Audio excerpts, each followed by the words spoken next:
Hey guys, Mark here. I think this is the first product from Beats in a long while that I've been interested in.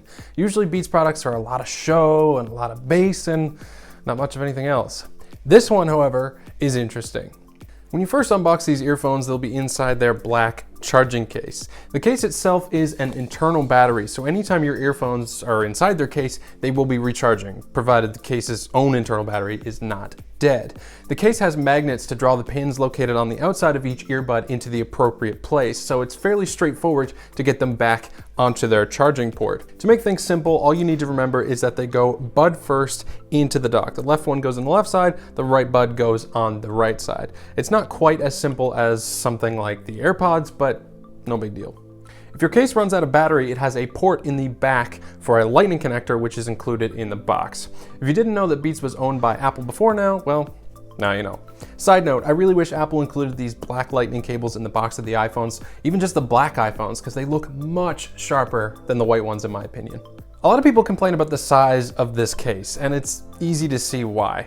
I have really big hands, and this case still looks massive in my palm. There's no way that these will fit comfortably in a pair of pants, so you'll have to carry them in a backpack or a gym bag if you're traveling with them.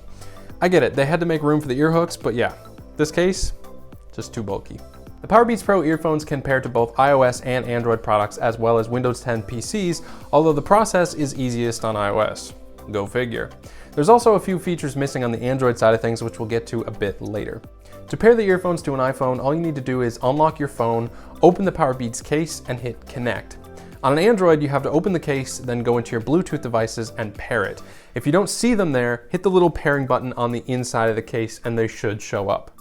All right, let's talk about the physical controls. Each earbud has identical physical buttons on each side. The Beats logo itself is a button, and there's a volume rocker just above it. The volume rocker is fairly self-explanatory, but the Beats button has multiple functions. If you're playing music, watching a video, or listening to a podcast, pressing that button will pause and resume it. Double pressing will skip to the next song, and a triple press will take you back to the previous song. You can also use it to accept or reject calls. Pressing once will accept the call, and long pressing the button will reject it. If you don't have an incoming call, holding the button will activate Siri on an iPhone, and that's it. Remember when I said there are features missing on the Android side of things? Here's where that comes into play. There is currently no support whatsoever for any other assistant other than Siri. If you do have Hey Siri activated on your iPhone though, you can call that out at any time to activate her through your Powerbeats Pros. In terms of other features, the Powerbeats Pro feels a little empty. There's no apps for the earphones, but you can control a few things from the Bluetooth menu. You can toggle automatic ear detection on or off, which will automatically switch the audio from whatever device is currently streaming audio to your earphones when you put them in your ears. You can also switch which microphone will be active in which ear, and you can make a custom name for your earphones. The microphone quality is all right. It's not going to win any awards anytime soon, but the person on the other end is going to be able to hear you just fine. The other feature that it has is it's able to recognize when you take your earbuds out of your ears. It'll pause your music for you when you do that, so it's kind of cool, but that's about it. There's no first-party equalizer, unless you count the one found in the settings under the music app. There's no active noise cancellation or anything else that you might find when you buy other earphones. But that doesn't necessarily mean that the Powerbeats Pros are actually bad. Actually, for the right person, they're pretty good. The earhook design that Beats put into these earbuds work very, very well. These earbuds are not coming out of your ears unless you deliberately pull them out. And they're comfortable too, so much so that you can put them in and even forget they're even there if you have them in for long enough. That's where the best earbuds for athletes title comes in. Whether you're running or boxing or doing gymnastics or running up the wall, whatever, these won't come out even if you get super sweaty. And supposedly they're IPX4 water and sweat resistant, which is more or less essential when you're working out or even getting caught out in the rain. Now, the part of the review you've probably been waiting for, the sound. These are Beats earphones, and as the name implies, they tend to be a little bass heavy. However, unlike most other Beats headphones I've tried in the past, the bass isn't horribly overpowering. It just carries a little bit more of a presence than most other earbuds. For someone that exercises a lot, it's a good thing. They're punchy and the sound has a little bit of excitement to it.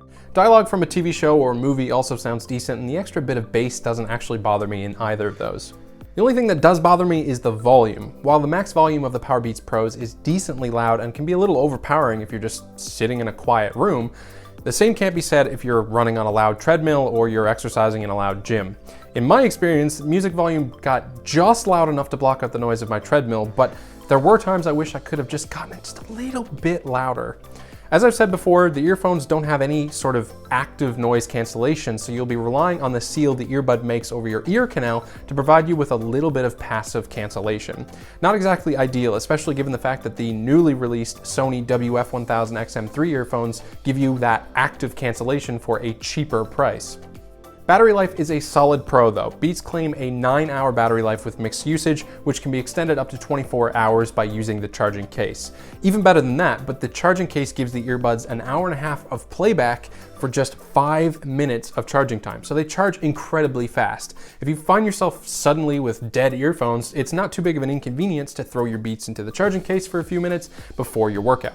So for the average Joe that wants a pair of earbuds to take with them to the gym or when they go out for a run, these earphones are a decent buy. However, for the casual user just looking for a pair of earphones for their daily commute, I wouldn't necessarily recommend them. Given the fact that they have no active noise cancellation and they do leak a little bit of sound, I forgot to mention that earlier, it's not the ideal set of earbuds for everyday use. For that, I'd look more into the Sony WF-1000XM3s. I have the WH-1000XM3s, and the noise canceling on these guys are next level, so I have high hopes for the little earbuds.